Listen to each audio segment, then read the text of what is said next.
क्योंकि जिस तरीके से धर्मवीर सिंह का एक नाम है, एक ब्रांड था और ये लगता था कि बीजेपी का यहाँ पर कमल तभी खिल पाएगा, जब तक धनंजय सिंह या तो चुनाव ना लड़ें या फिर समर्थन ना करें समर्थन करें बीजेपी को। और एक बात उन्होंने कहा जी, कि मेरे इस फैसले से मेरे बहुत से समर्थक खुश नहीं होंगे, वो आके इंडिविजुअल मुझसे बात कर सकते हैं।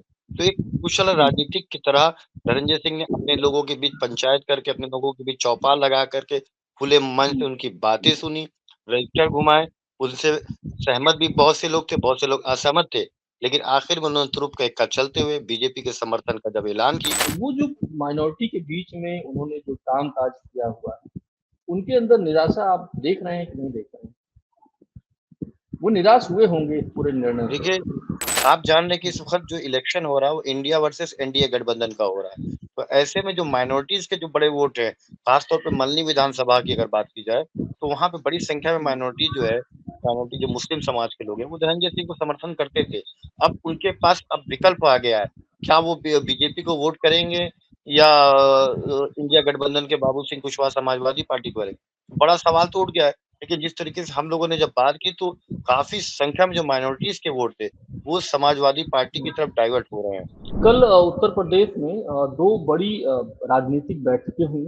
पहली बैठक हुई कुंडा में और इसके बाद रघुराज प्रताप सिंह राजा भैया सामने आते हैं और कहते हैं कि हमारा इस लोकसभा चुनाव में किसी भी राजनीतिक दल को समर्थन हमारा नहीं रहेगा। ना ही वो बीजेपी के जो गठबंधन वाले हैं जो एनडीए गठबंधन है इनको और ना ही जो कांग्रेस की जो गठबंधन है इंडी गठबंधन उनको। और एक दूसरी बैठक हुई है जौनपुर में और जौनपुर में पूर्व सांसद धनंजय सिंह के गांव के पास ही कोई इंटर कॉलेज था, वहां पर ये बैठक हुई और उस मंच से धनंजय सिंह ने ये अनाउंसमेंट किया, ऐलान किया कि प्रदेश में अच्छी सरकार चल रही है, हमारा जो समर्थन है भारतीय जनता पार्टी को है। अब उनके इस पूरे समर्थन से तमाम तरह के सवाल खड़े हो रहे हैं। पहला तो सवाल यही खड़ा हो रहा है, क्या वाकई धनंजय सिंह दबाव में? पहला। दूसरा, उनके इस समर्थन के बाद जो पूरा पश्चिमी उत्तर प्रदेश में जो राजपूतों की जो पंचायतों को जो पूरा ऑर्गेनाइज कर रहे थे, उनके अंदर थोड़ी-सी नाराज़गी देखी जा रही है। और तीसरा ये भी है कि जिस तरह से जब आखिरी दिन नामांकन के आखिरी दिन उनकी पत्नी का टिकट कटा था, तो धनंजय सिंह ने बहुत सारी बातों का सवालों का जवाब दिया था, जिसमें एक जवाब ये भी था कि भैया हम ही जिसको चाहेंगे वही जौनपुर का सांसद होगा। और दूसरा, जिस तरह घनश्याम चंद्र खरवार को उन्होंने आड़े हाथों लिया था और वो जो उनका कहना था, घनश्याम चंद्र खरवार ये कहना था कि देर रात उनकी तरफ से मतलब संजय सिंह की तरफ से उनको फोन गया था बसपा सुप्रीमो मायावती को। इसके बाद देर रात उन्होंने श्याम सिंह यादव को फोन किया कि विजय अब आपको चुनाव लड़ना है, वो उन्होंने विथड्रॉ कर लिया। तमाम तरह के सवाल हैं, तो लोग सोच रहे हैं कि कहीं ना कहीं वो जो स्टोरी थी जो घनश्याम चंद्र खरवार जो बता रहे थे, क्या वही तो सही नहीं है? तमाम तरह के सवाल हैं। हमारे साथ में जौनपुर से वरिष्ठ पत्रकार जुड़े हुए हैं, हसनैन कमर दीपू साहब। और कल आप पंचायतों में पंचायत जो हो रही थी, जो बैठक हुई थी धनंजय सिंह की तरफ से, उसमें आप थे। आपको उस बैठक के क्या पहले अंदाजा था कि इस तरह से धनंजय सिंह समर्थन करेंगे? जी, शैलेंद्र जी, बिल्कुल ये पहले से ही तय हो चुका था, क्योंकि जिस दिन से हम्म, कृपा शंकर सिंह जी का बीजेपी से टिकट हुआ था और उसके हम्म, बाद से ही लगातार वो, क्योंकि जिस तरीके से धर्मवीर सिंह का एक नाम है, एक ब्रांड था और ये लगता था कि बीजेपी का यहाँ पर कमल तभी खिल पाएगा, जब तक धनंजय सिंह या तो चुनाव ना लड़ें या फिर समर्थन ना करें समर्थन करें बीजेपी को। तो ओवरऑल उसके बाद से देखिए, इसके बाद एक जौनपुर में जो घटनाक्रम हुआ, अचानक से धनंजय सिंह के मामले में का ऐलान होता है और उसके बाद वो जेल चले जाते हैं। लेकिन उसके बाद घटनाक्रम आप देखिए कि धनंजय सिंह हार नहीं मानते हैं और वो लगातार ये कहते हैं कि नहीं, वो चुनाव लड़ेंगे, वो नहीं लड़ेंगे तो उनकी पत्नी चुनाव लड़ेंगे और उसके बाद आप देखिए अचानक से धनंजय सिंह की पत्नी श्रीकला धनंजय को टिकट दिया जाता है और जब टिकट दिया जाता है बीएसपी से, तो जिस तरीके से कैंपेनिंग शुरू करती है, तो ये जो वोट बैंक की राजनीति जौनपुर में खास तौर पे देखा जाए, तो जिस तरीके से क्षत्रिय मतदाता हैं, वो एक बड़ी लॉबी उनके साथ काम कर रही थी। माइनॉरिटीज़ के वोट उनको जा रहे थे, ओबीसी बैकवर्ड जितने हैं उनके साथ वोट जा रहे थे और ख़ास तौर पे जो बीएसपी का वोट था वो ज़्यादा ट्रांसफ़र हो रहा था। तो ऐसे में जब ये लग रहा था कि यहाँ पर कमल खिलना मुश्किल लगेगा और काफ़ी टफ लड़ाई हुई थी, तो कहीं न कहीं हुँ, दिल्ली से राजनीति शुरू हुई और आप जानते हैं कि हुँ, जब दिल्ली की राजनीति चलती है, इस वक़्त पूरा देश जानता है कि दिल्ली से क्या होता है, सबको पता है। और घटनाक्रम आपने जैसे आपने बताया कि राजा भैया का मामला था, राजा भैया ने ही इसकी पहल की, ये मीडिया के अंदर आया और फिर अचानक हुँ, से ये कहना कि टिकट जो है तो धनंजय सिंह ने इनकार कर दिया, ऐसी कोई बात नहीं थी। ये सब जानते थे कि बहन कुमारी सुश्री मायावती जो बसपा की सुप्रीमो हैं, उन्होंने लगातार कई हुँ, टिकट बदले और ये था कि हुँ, जिस तरीके से धनंजय सिंह कैंपेनिंग उनके परिवार कर रहे थे या उनके धनंजय सिंह खुद जेल से बाहर आने पर कैंपेनिंग कर रहे थे, तो ऐसी स्थिति में कमल का यहाँ खिलना एकदम नामुमकिन सा लग रहा था क्योंकि धनंजय सिंह के रहते हुए, श्रीकला धनंजय सिंह के रहते हुए ये मुमकिन नहीं था। और अचानक से हुँ, लास्ट मोमेंट पे आप देखिए, जिस दिन नॉमिनेशन का आखिरी दिन रहता है 6 तारीख को, उसी दिन रात से घटनाक्रम बदलता है और सुबह होते-होते टिकट जो है काट दिया जाता है। उसके बाद आपको पता है क्या खेल है। फिर धनंजय सिंह के ऊपर ये दबाव था कि नहीं था ये तो मैं नहीं कह सकता। लेकिन जिस तरीके से कल धनंजय सिंह ने अपने लोगों को बुलाया, खुला मंच दिया, मंच से बातें कहीं और लास्ट मोमेंट में हुँ, धनंजय सिंह का ये वर्ड कि हुँ, हम वो वॉकआउट तो नहीं कर सकते और हुँ, चुनाव से वॉकआउट हमारे लोग नहीं करेंगे। अब 2 में से हुँ, एक तो चुनना है कि चाहे इंडिया गठबंधन या एनडीए गठबंधन। उसमें हुँ। भारतीय जनता पार्टी को उन्होंने प्रेफ़रेंस दिया, लोगों से पूछा और आखिर में उन्होंने ऐलान किया। ऐलान में भी ये कहा कि प्रदेश की सरकार बड़ा अच्छा काम कर रही है। यानी योगी जी को उन्होंने आज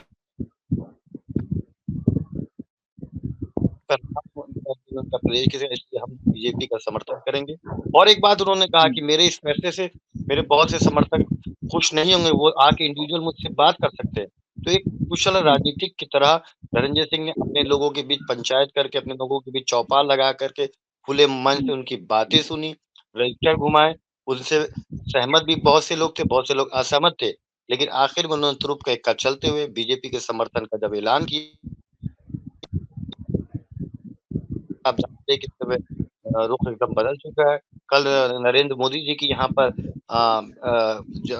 जनसभा है प्राइम मिनिस्टर की, तो आप समझ सकते हुँ। हो उसमें श्रीकला धनंजय सिंह जिला पंचायत अध्यक्ष, जिले के प्रथम नागरिक होने के नाते मंच पहली बार मोदी जी के सामने शेयर कर सकती हैं। तो पूरी राजनीतिक घटनाक्रम यही है।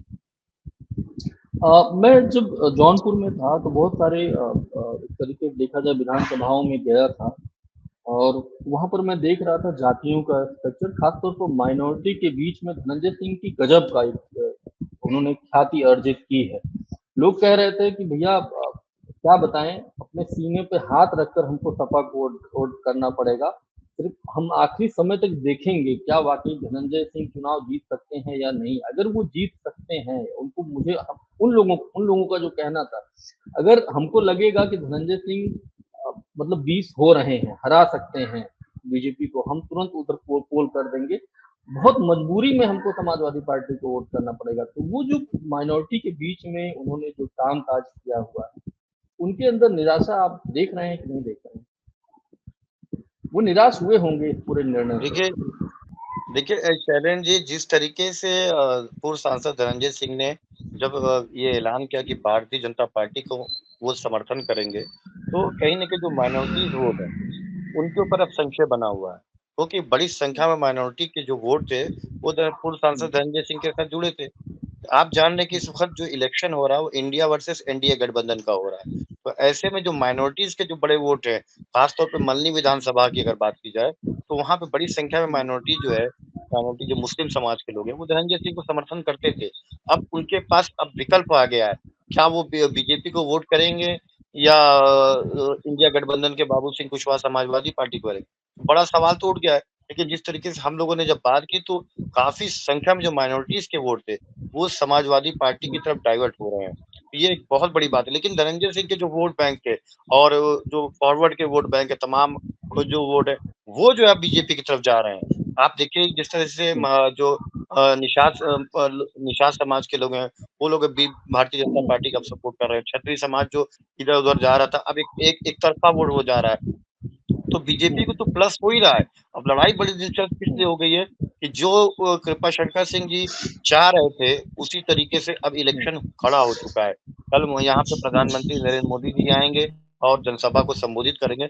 उसके बाद जो नया टीम मार्केट में जो बात निकल के आएगी, जो समाज में बात निकल के आएगी, वो देखने लायक है। क्योंकि अब इलेक्शन एकदम पीक आवर से आखिरी के 10 ओवर बचे हैं और इस 10 ओवर में जो भी रन रेट को मेंटेन कर ले जाएगा और आखिरी के 3 या 4 ओवर में जबरदस्त बैटिंग करेगा, वही विजेता होगा। जौनपुर में इंटरेस्टिंग खेल अब हो चुका है। आपको क्या लग रहा है कि धनंजय सिंह के बीजेपी में समर्थन देने से अब कृपाशंकर सिंह का पलड़ा भारी हो गया है? देखिए, फिलहाल तो अब भारी हो ही गया है। जिस दिन से कृपाशंकर सिंह जी का टिकट हुआ था, उसके बाद से तमाम विरोध जो स्थानीय नेता में, लेकिन अब आप देखिए, जो केंद्रीय कार्यालय उनका शिफ्ट हो चुका है यहाँ पे एक नगर के एक होटल में, तो हम लोग वहाँ बराबर जाते देख रहे हैं। तो कार्यकर्ताओं का जो हुजूम है, धीरे-धीरे रफ्तार पकड़ रहा है, उत्साह बढ़ता जा रहा है।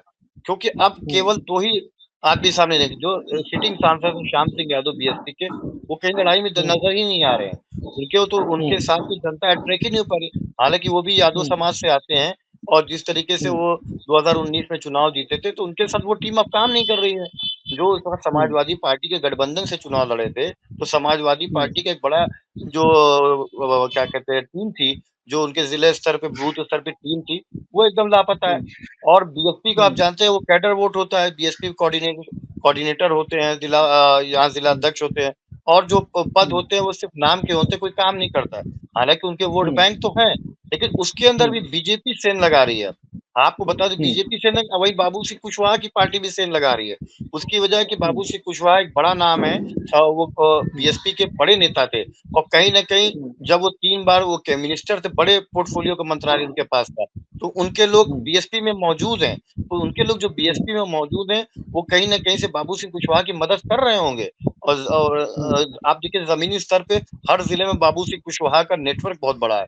तो इसका लाभ बाबू सिंह को, नुकसान तो बीएसपी को उठाना पड़ रहा है। बीएसपी की जो हालत है एकदम सबसे खराब है। लेकिन अगर इलेक्शन देखा जाए तो केवल 2 आदमी का हो चुका है, वो कृपाशंकर सिंह और बाबू सिंह कुशवाहा। और इसके अंदर अब फाइट नेट टू नेट हो चुकी है कि जिस तरीके से कमबैक किया भारतीय जनता पार्टी ने अपनी कूटनीति पे, अपनी राजनीति पे, दिल्ली हो चाहे लखनऊ हो, ओवरऑल अब राजनीति गर्म हो चुकी है। धनंजय सिंह का सपोर्ट होना इसमें एक प्लस पॉइंट हो चुका है, तो पूरा सिनेरियो बदल चुका है। अब 25 तारीख को जब मतदान होगा, तो उसके 2-3 दिन पहले जो है मतदाता इस बात पे सोचने पे मजबूर होगा, कुछ लोग बीजेपी को हराने के लिए वोट करेंगे और कुछ लोग बीजेपी को जिताने के लिए वोट करेंगे। उसी तरह ये इलेक्शन जो है इस वक़्त जौनपुर में यही हो चुका है और ओवरऑल अगर देखा जाए, तो लड़ाई यहाँ पे एकदम काँटे की अब हो चुकी है और दिलचस्प लड़ाई हो चुकी है। फैसला 25 जून को लोग कर देंगे और 4 जून को फैसला आ जाएगा। एक मेरा आखिरी सवाल ये है कि अब तो देखा जाए तो लड़ाई दोनों लोगों के बीच में है। क्या बाबू सिंह कुशवाहा जो है पूरी लड़ाई को, मतलब मैं देख रहा था उनका पूरा चुनावी अभियान बहुत स्लो मोशन में एकदम चल रहा है और इधर देखिए बीजेपी की तरफ से वैसे देखा जाए कृपाशंकर सिंह भी काफी स्लो मोशन में थे, लेकिन ऐसी टेक्निकलिटी ऐसी हुई है कि अभी उनका पहला इतना देखा जाए तो भारी है। क्या बाबू सिंह कुशवाहा चुनाव चढ़ा नहीं पा रहे हैं? अभी कल प्रधानमंत्री नरेंद्र मोदी आएंगे, फिर हो सकता है अखिलेश यादव की भी सभा हो या हो सकता है राहुल गांधी की भी सभा हो। आपको लगता है पूरा चुनाव जो है जिस तरह वो लड़ रहे हैं अगला बनाम पिछड़ा बना नहीं पा रहे हैं? देखिए, अभी तो कैंपेनिंग शुरू हो चुकी है। अब मोदी जी जाएँगे तो फिर राहुल गांधी और अखिलेश यादव आएँगे और ये मैंने आपसे पहले कहा, देखिए 2 बड़े संगठन चुनाव लड़ रहे हैं। समाजवादी पार्टी का जो संगठन बूथ स्तर पे उसका भी है, उसके कार्यकर्ता कहाँ जाएँगे? उनके जो मतदाता एमवाई समीकरण है, उसके बाद उनके साथ और जाति के लोग जुड़ते हैं। और सबसे बड़ी बात है कि जो मौर्य समाज है, कुशवाहा समाज है, उसके अंदर ये बीजेपी का वो जो है वोट था। उसके अंदर बाबू सिंह कुशवाहा ने बहुत बड़ी सेंध लगाई है और जो इनके समाज के लोग हैं, वो एक तरफ़ा वोट अगर करते हैं, तो बीजेपी के लिए दिक्कत हो सकती है। और आप देखिए जो वोट बैंक है, वोट बैंक ही सारी सब कुछ, बीजेपी का जो वोट बैंक है आप जान रहे हैं कि उनके साथ कौन-कौन वो ब्राह्मण उनके साथ आ रहा है, बनिया वर्ग उनके साथ आ रहा है, क्षत्रिय उनके साथ है, बिंद उनके साथ जा रहा है, तो निषाद उनके साथ जा रहा है। वही हाल बाबू सिंह कुशवाहा के साथ भी हो रहा है। उतनी बड़ी मात्रा में वोट उनको नहीं मिले, लेकिन उनके साथ माइनॉरिटीज़ के वोट हैं, यादव समाज के वोट हैं और उसके बाद सब कुछ हो राजनीति बढ़ रही है आगे, ये बड़ी बात है। और आने वाले समय में आप देखिएगा कि जैसे-जैसे कैंपेनिंग शुरू होगी, तो ये निर्णायक जो है मोड़ पे पहुँच जाएगा और सभी लोग अपनी पूरी ताकत झोंकेंगे। बाबू सिंह कुशवाहा रहने वाले भले ही यहाँ के नहीं हैं, लेकिन उनकी टीम तो काम कर रही है, जो उनके लोग हैं, बाहर से भी आए हुए हैं, जिले के भी हैं, संगठन के लोग हैं, वो है। इलेक्शन बड़े इंटरेस्टिंग मोड़ पे पहुँच चुका है। बीजेपी के लिए यहाँ पर इस सीट को जीतना है, इसीलिए सारे यहाँ पे कि जो राजनीतिक उथल-पुथल हुई धनंजय सिंह को लेकर के, आप देखिए कि धनंजय सिंह ने आखिर में बीजेपी को समर्थन किया, जबकि राजा भैया ने नहीं किया। तो ये जो सीन है यहाँ पे, ये बहुत मायने रखती है और जो धनंजय सिंह के करीब 2 से 3 लाख वोट जो उनके वोट बैंक थे, वो कहीं न कहीं डाइवर्ट तो होंगे। हम अगर माइनॉरिटी को अगर नहीं भी करते हैं, कहते हैं कि नहीं वो समाजवादी पार्टी को करेंगे, तो ऐसा नहीं है। बहुत बड़ी संख्या में लोग धनंजय सिंह के जो है वो बीजेपी को भी वोट कर सकते हैं। कृपाशंकर सिंह के भी संबंध बहुत अच्छे हैं। तो लेकिन बाबू सिंह कुशवाहा भी कहीं पीछे नहीं है। वो भी एक कुशल राजनीतिक हैं, एक लंबा राजनीतिक इतिहास उनका कैरियर रहा है, बड़े कद्दावर मंत्री रहे हैं, कई बड़े-बड़े पदों पर उन्होंने काम किया है। अब दोनों जो दो पूर्व मंत्री उनकी लड़ाई है और उनकी लड़ाई जो है बड़ी दिलचस्प हो चुकी है, कांटे की लड़ाई है और एक अच्छा मैच हम एक तरीके से कहेंगे कि आखिरी ओवर तक इस मैच का इंटरेस्ट यहाँ की जनता लेगी, जनता को ही निर्णय लेना है। तो ओवरऑल 25 मई को जब मतदान होगा, तो आप ये देखेंगे, हम लोग भी यही देखेंगे, तो हालाँकि गर्मी यहाँ पहले से है, आप टेम्परेचर देखिए बहुत बढ़ा हुआ है, लेकिन इस इलेक्शन ने इतना टेम्परेचर बढ़ा दिया है कि लोगों को समझ में नहीं आया क्या करें।